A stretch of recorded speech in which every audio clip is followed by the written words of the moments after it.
Hey everyone, welcome to Founders 365 with me, Stephen Haggerty. Today I am joined by the founder of Boogles, Lisa Newton. How are you today, Lisa? I'm doing really well. Really enjoying the I, sun. It's nice. I know. It almost feels like we shouldn't even be having this conversation when the weather's this good. I know. I know. I would have completely understood if you just emailed me saying, you know what, Stephen, I'm sunbathing. I'm in the park. I'm soaking up this sun. I would have gone, fair play to you, Lisa. But alas, you're a trooper and you're here. So, founder of Boogles. I mean, just from the face of it, I feel like you're really going to have to explain what your business does because it's not like an easily descriptive word. Well, it's funny you say that because part of the reason why I actually called it Boogles was because I didn't want to be associated with anything. So, I was thinking in my mind, I had sort of Virgin, whereby Virgin can apply their name to cars, Sure. planes, trains, that kind of thing. So, what we actually do is bookkeeping. So we're a bookkeeping service primarily. So we help small business owners with their bookkeeping, their accounts, bookkeeping training, setting up systems, putting them on software, doing their payroll, that kind of thing. Amazing. And for you, with the bookkeeping accounting side of things, I feel like that space has been really interesting the past 5-10 years because you've had so many software side of things come up and not replace, but attempt to replace the role of a bookkeeper, the role of an accountant. They're making it a lot easier for business owners to link up with HMRC directly, all that kind of stuff. What's your thoughts on that? Well, I mean, it's interesting you say that because I was thinking the same thing, like the amount of changes that have taken place. And, primarily, they're overwhelmingly good because it's automation, it's tools for the business. It's less of that whole kind of donkey work with the paperwork and stuff like that. So it Having is a box of receipts. Yeah, and so now you can scan them in. A lot of people aren't even paying with cash now. It's all electronic. All of that can be automated. So I think that it actually gives you the opportunity to scale your business further by if you harness the tools that are out there, so you can service more clients. I don't think it's a bad thing. I mean, for me, I'm not like, it's trying to take my job. Have the job. I'm not. I'm not bothered about that. I think that there's other opportunities that have arisen from that, such as setting up systems, giving training on those things. Because increasingly, I'm getting clients that have seen the advert, Quickbooks and Xero, they advertise on TV or on the underground and places. And just by watching some of these adverts, you'd think that this software can sing, dance, and make the tea. It can do everything. And to an extent, it is very good. It can do things, but it has to be set up correctly. And so as a result, I'm finding that like my role as a bookkeeper's kind of become more like a IT technician, support specialist, stroke accountant, stroke bookkeeper, stroke mentor, coach, and everything else. So it's like the role is changing slightly, and not in a bad way. You're becoming more valuable in a sense. Like when it doesn't work, it's funny because even this week I had an old client ring me, and his accountant who was doing his books has asked him a question regarding his software, and he's rang me. And I'm thinking, well, why didn't you ring your accountant regarding that? So I tend to get a lot of, people needing help with their software because the software isn't doing what they need it to do. What's the typical problems when clients come to you? Because for me, I was lucky enough to find an amazing accountant last year after going through. I feel like accountants and bookkeepers, they're either fantastic and they become your best friend and you never want to let them go and you kind of want to share them with everyone. And then you've got the opposite where you hear from them sort of once or twice a year and it's never good news. Those are the horror stories I hear from that side. Yeah, no, I know what you mean. But I think I found really though, when people have really good accountants or bookkeepers, they tend to keep them as a secret because you don't want your person to get too busy and then, oh my gosh, will service standards see I'm that doing the kind wrong of thing. thing then. I literally intro everyone to my accountant. Well, All my that's really clients good. get introed into my accountant. That is really good. Yeah, I think you're rare actually for that, Steve. That's really good. No, This is why he's so thankful. I don't know. I always wonder why that. He's always like, "Thank you so much for sending me people." I'm like, well, surely all your clients do, but maybe I should stop sending them and keep them, because you're right. If you get too busy, then it's going to be a bad thing on me. But it is such an interesting space, because I think a lot of people fear accounts, right? They fear making sure their books are in the right order, making sure their books are tidy. For you, what made you get into this? Because I don't think there's many people when they grow up from school go, hey, I really want to be an accountant. I really want to be a bookkeeper. You know, obviously it's normally like firemen and all that kind of stuff. What made you, what appealed to you about this industry? Well, to be perfectly honest, it was my mum who could see that I liked, like if you play Monopoly and stuff, I always had to be the banker. I always wanted one of those little till things so that I could count. Oh yeah, I never that. did ever get one, but I remember when working with a client and they had one of those calculators that had the receipt thing. I was so excited. I actually went and got one of those myself. I've always wanted one. But no, what made me get into it is my mum saw that I had a knack for, I wouldn't even say maths, but I'd say money, and I'd say, just that interest. Yeah. And so so she pushed me towards, look into that. So when I was at school, I was looking at doing the ACCA, to be honest, but you had to be 18 to join the ACCA. So I looked and saw that AAT allowed you to join at 16. So alongside doing my A levels, I actually did the AAT as well. And so that sort of put me on the path. And then did my degree, did my master's. In the same month of graduating, started my business. And at that point, and that was an accountancy business. And at that point, I was going to carry on and, go for the ACCA and go that route, because I finished the AAT at that point. But as I started to market myself, I realised that actually the market is for bookkeepers. There are enough accountants in the world. What people need is a bookkeeper who can come in on site generally, roll up their sleeves and get involved. So you're not going to hear from them, once a year, or, you're going to see them much more regularly. And that's what I realized, that there was a gap in the market. There was a space for people who could help out these small businesses regularly, and not be the accountant once a year, but be more frequent than that. Yeah. Become an asset to the business. Yeah, and just to help them out, because like I say, this client ringing me up, and it happens a lot. People, you're more approachable because they see more of you. And I just find it kind of weird. Like, if your accountant's asked you for something, you don't understand the question, why not ask your accountant? But maybe they're billing them too much and the fees are too high, so they you need to get him back on your client list, by the sounds of it.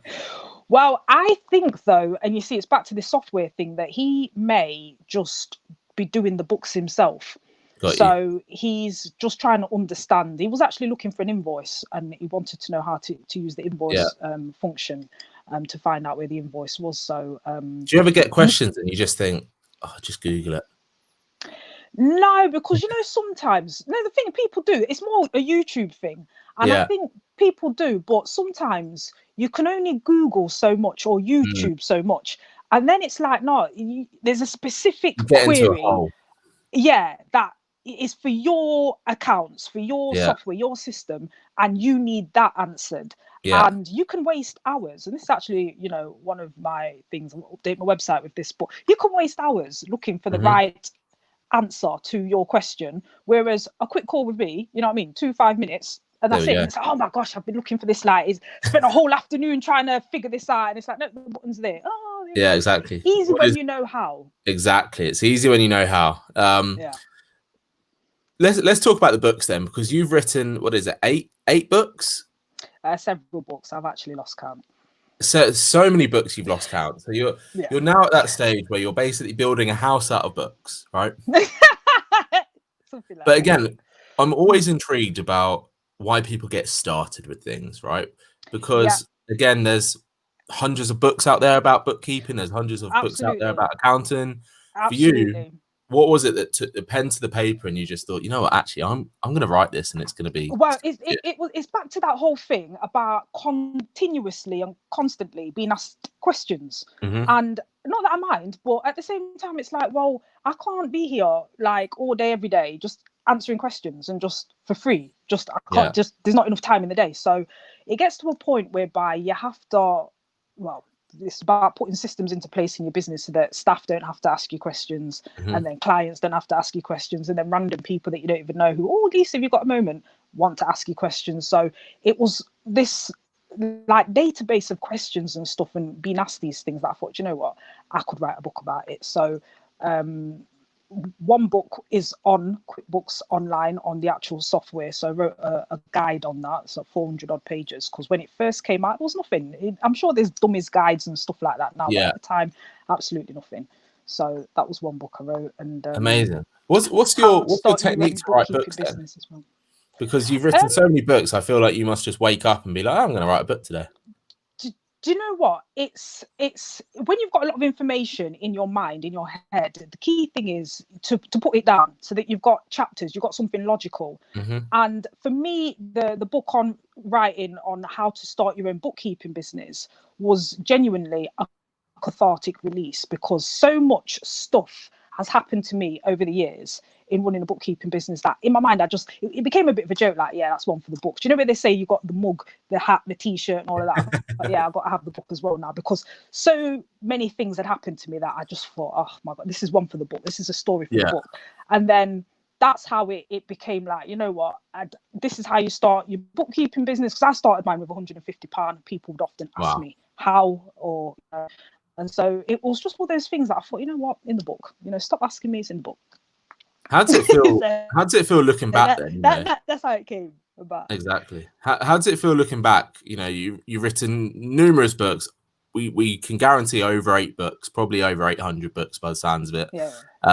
Started with £150 in your pocket when you started this business, and now you are where you are. How does that feel when you look back, thinking, "Wow, I did that"?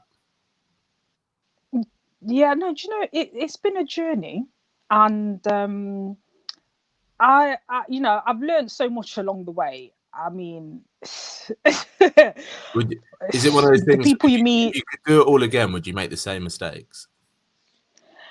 No, hopefully not. I mean, I think one of the biggest mistakes, if you like, that I made, but it was partly to do with funding. When you start a business with £150 and you've never had a full-time 9-to-5 job in your life, you don't have the financial backing behind you. You just don't have the money. So the money I would have liked to have splashed out to do things to grow the business, I didn't have that opportunity. So it was all about working in the business, reinvesting funds, and then when you've got a chance, build back into the business. So one of the things I would have done sooner would be to step out of the business and to be able to find the time to work on the business. But I was never able to do that, because as you grow, you're firefighting, things are, there's just so much to do that it's just constantly just all consuming. Whereas ideally, if I would have had a pot of money, I could have replaced myself sooner and been able to step away and then work on the business. So when did you make that? It's not necessarily a bad thing, but when did you make the switch and you started to realise, actually, I'm working on the business? Yeah, well, funnily enough, it was one Saturday afternoon. I went into my local Halifax branch to deposit a check, and it wasn't actually a bank. It was more of like a mortgage bank. So they didn't have the banking facilities. So I thought, so I got chatting to the guy, because it was a quiet, like, kind of Saturday morning. Got chatting to the guy. His name was Daniel. Never forget him. And I was just saying, yeah, I'm running a bookkeeping business. I've got these checks. I'm here on a Saturday morning. I hadn't had time all week. I thought I'd go and deposit them. But you lot don't accept that. So then he said, oh, Lisa, you seem really busy. Why don't you just sort of hire keepers, staff?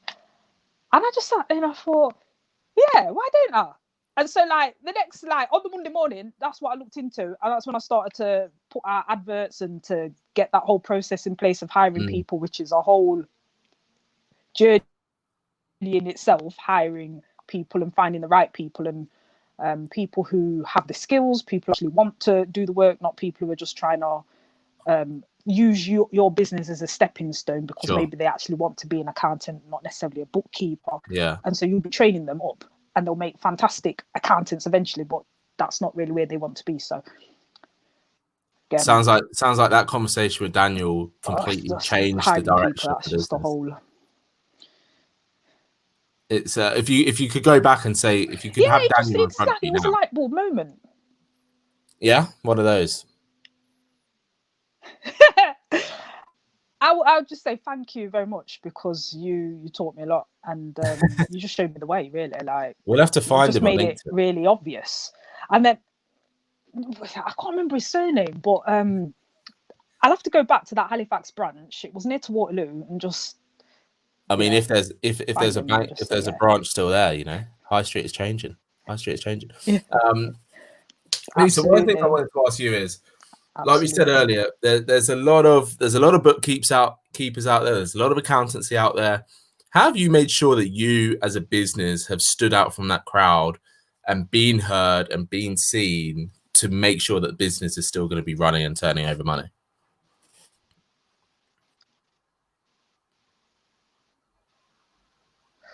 Well, not so much now, but I used to do a lot of networking. So I was always out and about, always meeting people, face-to-face business owners, contacting, you know, so made a lot of connections, built up a network through doing that. And I just think it's one of those things, you know, you've always got to have your newsletters out there, be on social media more so now than the newsletters, but just always be marketing. You know, I remember being at an awards ceremony a while back, and it was the lady who I think she was one of the first people to like bring lipsticks or something into New Look, and she was saying, key thing, you do 5 pieces of marketing every day. So that's what you just got to do. You just got to be visible and just make sure people remember that you're still there and that you exist. And I've never been shy with marketing. I know for a lot of accountants, they're a little bit like, oh, it's sales, you know, and they think it's above them. But for me, shameless self-promotion, I really don't mind. So I think you got to kind of have that kind of attitude. And with the name being Boogles, the amount of people, oh yeah, Boogles, I remember you, like, you're the one with the calculator. And it's a catchy name. Yeah. And they'll be like, oh, that's a funny name for bookkeepers, isn't it? And I'll be like, well, we're not funny people, you know what I mean? And, you know, it's memorable. So that helps. Do you remember the 5 things that she said? No, it's just 5 pieces of marketing. Oh, okay. So that could be like, whatever you do, just do 5 just pieces. any 5, every day. And Amazing. just, you know, and it could be send a tweet, it's a social media, it could be do a Facebook post, it could be send out an email, update your website, write a blog post, whatever it is, but just 5 pieces every day. Amazing. So Lisa, what's next for you? What's next for Boogles? Where do you want this to go? What's your plan? What's your world dominating plan? Well, I think that there's a lot going on in the world at the moment, so let's just see kind of how that pans out. I think that the way things are moving with more people working remotely, there could be an opportunity for us to just be more sort of remote based, but still, you know, hands-on with clients. So definitely. The beauty of that is that the geographical borders then fall away. So you know, you can have clients globally, literally. So that doesn't hurt. So I think just continue to just be of service, to be here. No, I think you're right. There's probably going to be some really interesting scopes opening up for businesses like yours, because more businesses have probably been created in lockdown as well, from people that have realized that actually they don't want to work 9 to 5. They don't want their corporate job. They want to start. I was listening to the radio this morning, and this 6-year-old has started a grass mowing company, and he's like killing it, absolutely smashing it. I'm sure a lot of the sales is the fact that he's 6 and you can't really say no to a 6-year-old who wants to cut grass, right? But from that, it just shows that actually people have been given that time to reflect on their life. They've been given that time to go, you know what, I'm going to do anything differently. So with that in mind, what has the lockdown given you in terms of that reflection?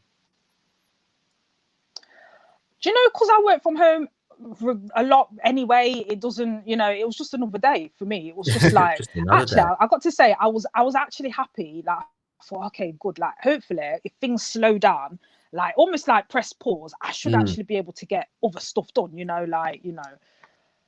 But you know, it's just been busy. I've just the madness, I think it's week 14 now. I'm keeping a calendar here, and it's there's just loads to do still. Yeah. There's just lots to do. I think a lot as business owners that were already working from home before, I think that's exactly the same thought. They thought, oh my god, I can slow down, things are gonna do that. And I think for a couple of weeks it did, when everyone was sort of up in the air, not really sure what was going on.